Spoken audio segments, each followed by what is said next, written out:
Have you allowed any dreams to get buried in you? At one time, you believed you could do something great. I do not believe that any of us have dreams that were not given to us for the purpose of accomplishing those particular dreams. All of us have things that we're believing for, something that we want to accomplish. Deep down, we know it's a part of our destiny. We can feel it so strongly. But then we hit some setbacks. We didn't get the promotion. The medical report wasn't good. Or a relationship didn't work out. Life has a way of pushing our dreams down. They can become buried under discouragement, buried under past mistakes. It's easy to settle for mediocrity even though we have all this potential buried on the inside.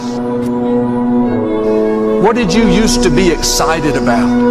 Now you think it's been too long, it's too big, it's not possible. You don't think you could write the book, finish school, see a marriage restored, start the business, no, get your passion back. You have not missed your opportunity.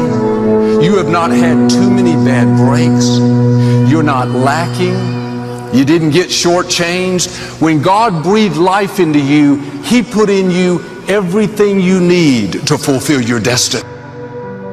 Get your shovel and start digging that dream out. Some of you have done this so long, you need a backhoe. You need some heavy equipment. That dream is way deep, but you can dig it out. You can bring it back to life. It starts in our thinking, in what you're believing, in what you're saying. No more, it's never going to happen. I'll never break this addiction.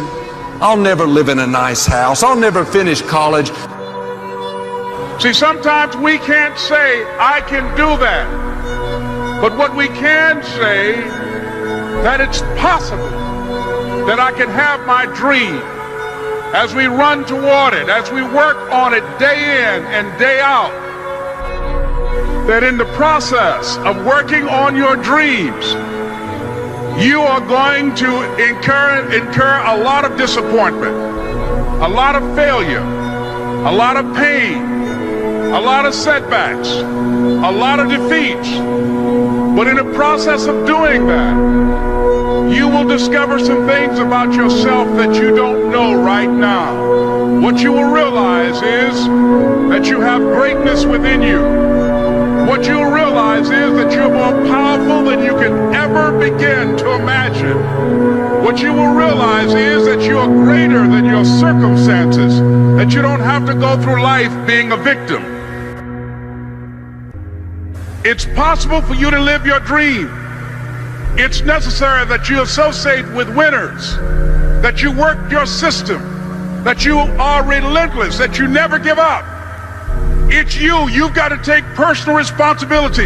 You've got to make it your personal business to make it happen.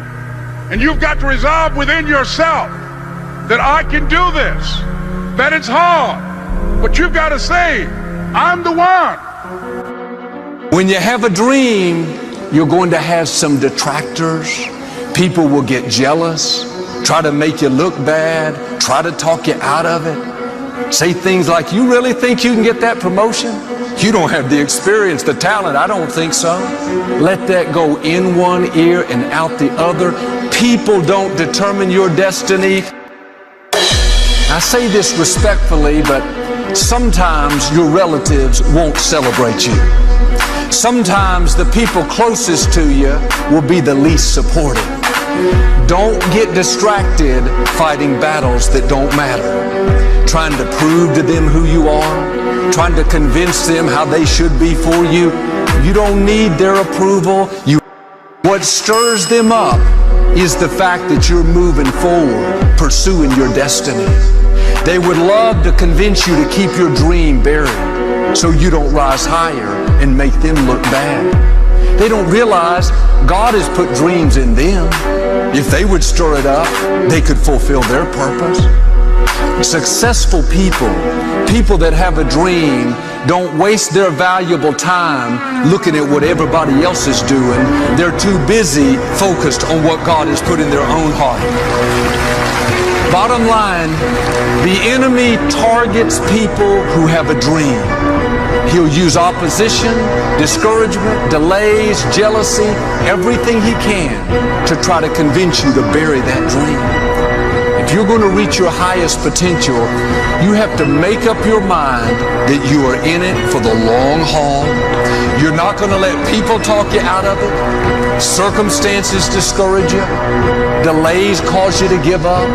Critical people cause you to get distracted. You're going to stay focused on your goal.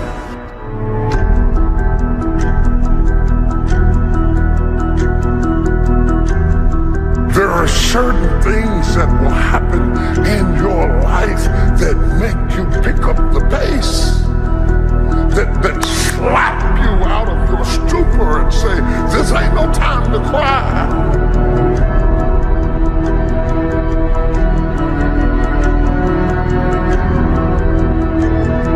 Because success is never an accident, and if you don't want it, get out of my way. Because there are some people who want to do something with their life, who will run. I would rather aim for the stars and not hit them than to not aim at all.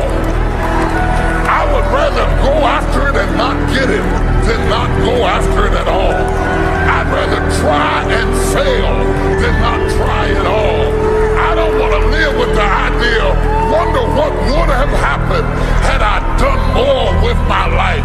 I'm going to go for it, come hell or high water. I'm going after my destiny. Because there are some things in your life that will make you run. If you run after your destiny, you will automatically distance yourself from your history.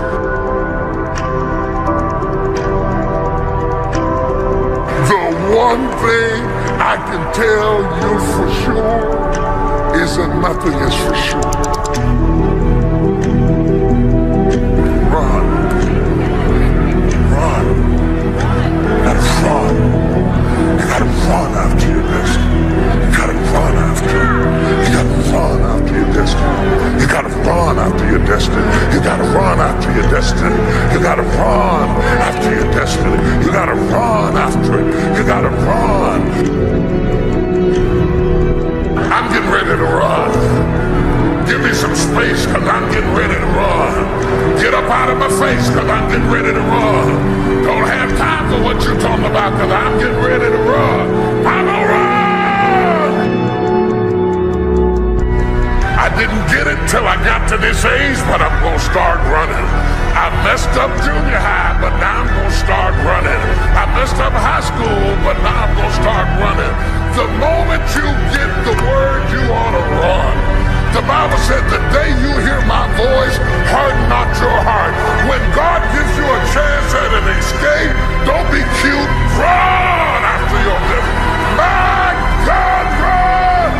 Run! Do y'all hear me? Run! Run after your living. Run after it.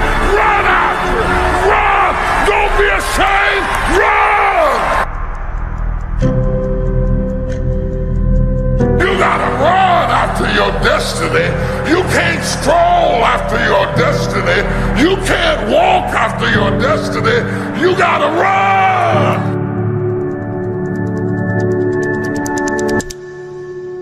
How you give your life, to give the best that you have, to give love, to give encouragement, to give help, to give support.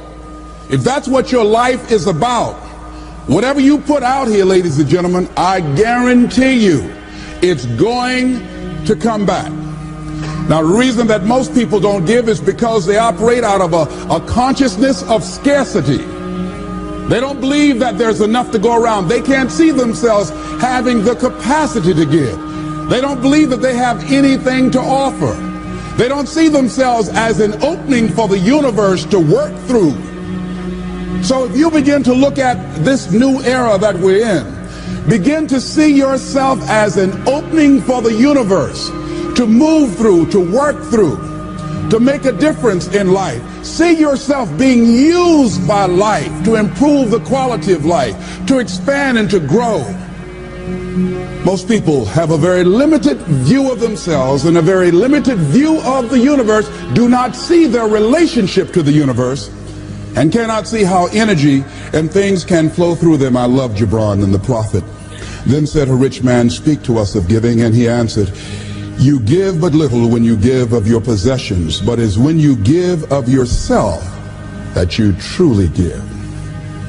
Gibran goes on to say, there are those who give little of the much which they have, and they give it for recognition, and their hidden desire makes their gifts unwholesome. And we know people who give only to be recognized. I love that old saying, judge a man not by what he does, but by that he doesn't have to do. And to judge the true quality of a man is what do you do when nobody's looking. Gibran goes on to say something else important. He says, and there are those who have little and give it all. These are the believers in life and the bounty of life.